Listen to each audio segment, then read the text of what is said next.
उसके बाद Israeli media क्या दावा कर रहा है कि इसराइल ईरानी हुकूमत का तख्ता उलटने में नाकाम रहा है। इसराइली मीडिया का एतराफ़ यही अमेरिका और इसराइल का असल प्लान था कि हमने ईरान का तख्ता उठलना है, वहाँ की हुकूमत के अंदर ईरान के अंदर रजीम चेंज लानी है और अपनी मर्ज़ी का हुक्मरान वहाँ बिठाना है, लेकिन ये इसके अंदर कामयाब नहीं हो पाए और इसके अंदर मुकम्मल तौर के अंदर फेल हो चुके हैं। ये दोनों अमेरिका और इसराइल यही प्लानिंग करके ईरान के ऊपर इन्होंने हमला किया था और ये पूरी प्लानिंग कर रहे थे कि किसी तरह ईरान के अंदर रजीम चेंज ला के वहाँ की हुकूमत का तख्ता उलटा जाए और वहाँ अपनी मर्ज़ी का हुक्मरान, अपनी मर्ज़ी का उसका प्रेसिडेंट बनाया जाए और वो हमारी मर्ज़ी के फैसले करे और ईरान के ऊपर टोपे। लेकिन ये इस मिशन के ऊपर कामयाब ना हो पाए और इसराइली मीडिया ये इतराफ़ कर रहे हैं और अपनी आर को, अपनी शिकस्त को तस्लीम कर रहे हैं इसराइली मीडिया कि इसराइल ईरानी हुकूमत का तख्ता उलटने के अंदर मुकम्मल तौर पर नाकाम रहे और इसराइल को मुँह की खानी पड़ी। ये इसराइली मीडिया और नेतन्याहू ने अपनी आर, अपनी शिकस्त को कबूल कर लिया है। जस्ट इन जर्मन के जो कौंसल के मर्ज हैं उन्होंने ये बात की, I am still questioning what goal Israel is pursuing in Gaza, time has come to conclude ceasefire for Gaza. ये जर्मन के कौंसलर ने ये बात की है कि अब वक्त आ गया कि गजा और फ़लस्तीन के अंदर भी सीज फायर किया जाए और वहाँ के भी लोगों को अमन और सुकून से रहने दिया जाए। ये जर्मन की कौंसलर ये बात कर रहे हैं। उसके बाद हम देखें, no reports so far about any impact with server interception seen over northern and southern Israel। अगर हम देखें same story different players, India and Israel both backed Trump for a ceasefire after taking एवी it when the going get tough it the same escape call the boss and call it quit। ये बात इन्होंने की है, मशहूर Ahmad social media activist ने ये बात की है कि सेम स्टोरी है, सेम चैप्टर है, लेकिन अलग अलग मुल्क हैं, अलग अलग मुल्क की अलग अलग स्टोरी है। अगर हम देखें same story different players, India and Israel both backed Donald Trump for a ceasefire after talking every it when the going get tough it the same escape call the boss and call it quit। ये बात की है मशहूर Ahmad social media activist है, उन्होंने ये बात की है कि सेम स्टोरी है लेकिन दोनों मुल्क अलग अलग मुल्क के, लेकर सेम स्टोरी है कि जब पाकिस्तान ने नरेंद्र मोदी और इंडिया को 10 मई को मुँह तो जवाब दिया तो उस वक्त नरेंद्र मोदी भाग के डोनाल्ड ट्रंप की तरफ किया कि प्लीज़ पाकिस्तान को समझाओ और पाकिस्तान और इंडिया के दरमियान सीज फायर करवाओ और पूरी दुनिया के अंदर उससे इंडिया का नाम ले लेके उससे ये बात की है कि इंडिया मेरे पास आया था और इंडिया ने हम दोनों मुल्कों के दरमियान पाकिस्तान और इंडिया का जो सीज़ फायर हुआ है वो हमने इंडिया के कहने की पर ये सीज़ फायर करवाया है।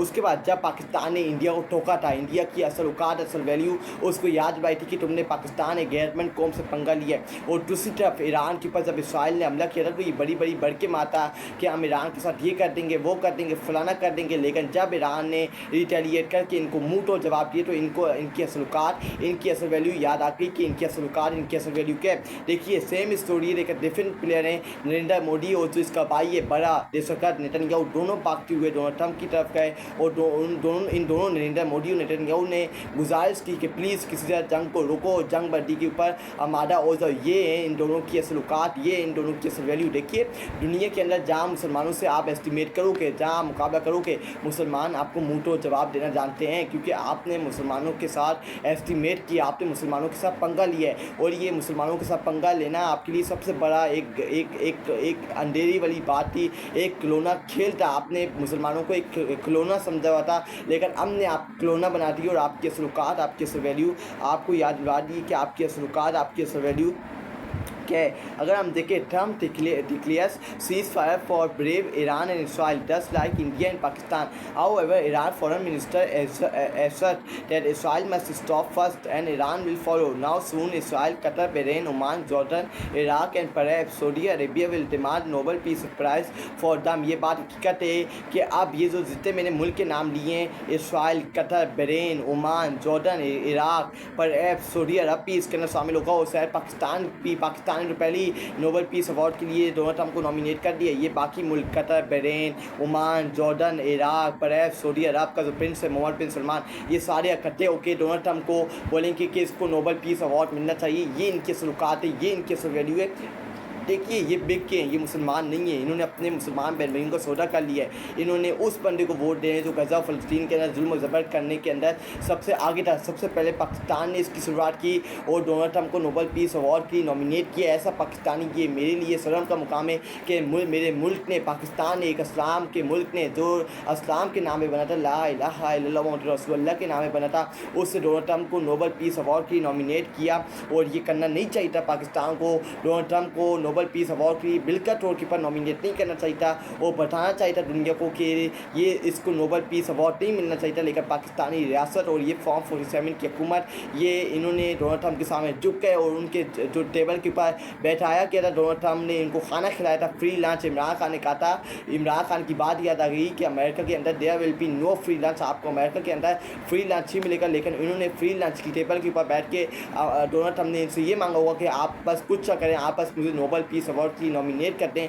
और वही पाकिस्तान की रियासत और पाकिस्तान की फॉर्म 47 की हुकूमत ने किया कि डोनाल्ड ट्रंप को नोबेल पीस अवार्ड के लिए नॉमिनेट कर दिया। और अब आप देखेंगे आने वाले वक्तों के अंदर Qatar, Bahrain, Oman, Jordan, Iraq और परैब सऊदी अरब भी नॉमिनेट करेंगे डोनाल्ड ट्रंप को नोबेल पीस अवार्ड के लिए। उसके बाद अगर हम देखें डोनाल्ड ट्रंप का जो ये ट्वीट है एक्स के ऊपर, Israel and Iran came to me about almost simultaneously and said peace. I knew the time was now. The world and the Middle East are the real winners. Both nations will see tremendous love, peace and prosperity in their futures. They have so much to gain and yet so much to lose if they stray from the road of rightness and truth. The future for the Israel and Iran is unlimited and filled with a great promise. God bless you both. ये Donald Trump ने social media x पर tweet किया है कि Israel और Iran मेरी तरफ आए और मेरी तरफ आके इन्होंने पीस और अमन की बात की। लेकिन मैं इस बात की क्लियर देना चाहता हूँ कि ईरान ने ये पीस और सीज फायर के ऊपर डोनाल्ड ट्रंप की मिनटें तले नहीं कही। ये नेतन्याहू भाग के गया डोनाल्ड ट्रंप की तरफ कि प्लीज़ सीज फायर कर लो, उसे उसके जूते पकड़े, उसके आगे झुका कि प्लीज़ किसी तरह सीज फायर हम दोनों के दरमियान में करवा लो, क्योंकि ईरान हमारे मुल्क के अंदर घुस के तबाही बर्बादी मचा रहा है। तो हम और बर्दाश्त नहीं कर सकते और हमारे अंदर बर्दाश्त की हिम्मत ख़त्म हो गई है। और उसकी बर्दाश्त की हिम्मत ख़त्म होने के बाद नेतन्याहू ने सकत की, ये अमेरिका के पास भागता हुआ गया और अमेरिका को कहा, डोनाल्ड ट्रंप को कहा कि प्लीज़ हम दोनों मुल्कों के दरमियान के अंदर सीज फायर करवाओ और ईरान को किसी तरह रोको कि वो हमारे मुल्क की हमला बंद करे और रोके फौरी तौर पर। और फिर डोनाल्ड ट्रंप ने कतर के अमीर को फ़ोन किया और कतर को कहा कि आप ईरान को समझाएं और मैंने यहाँ इसराइल रजामंद हो गया सीज़ फायर के लिए। और फिर कतर के अमीर ने ईरान से रब्ता किया और फिर ईरान को बताया कि ये सीज़ फायर आया है कि आपने इसके ऊपर रजामंद होना है। और फिर बाद में जाके ईरान इसके ऊपर रजामंद हुआ है। कतर के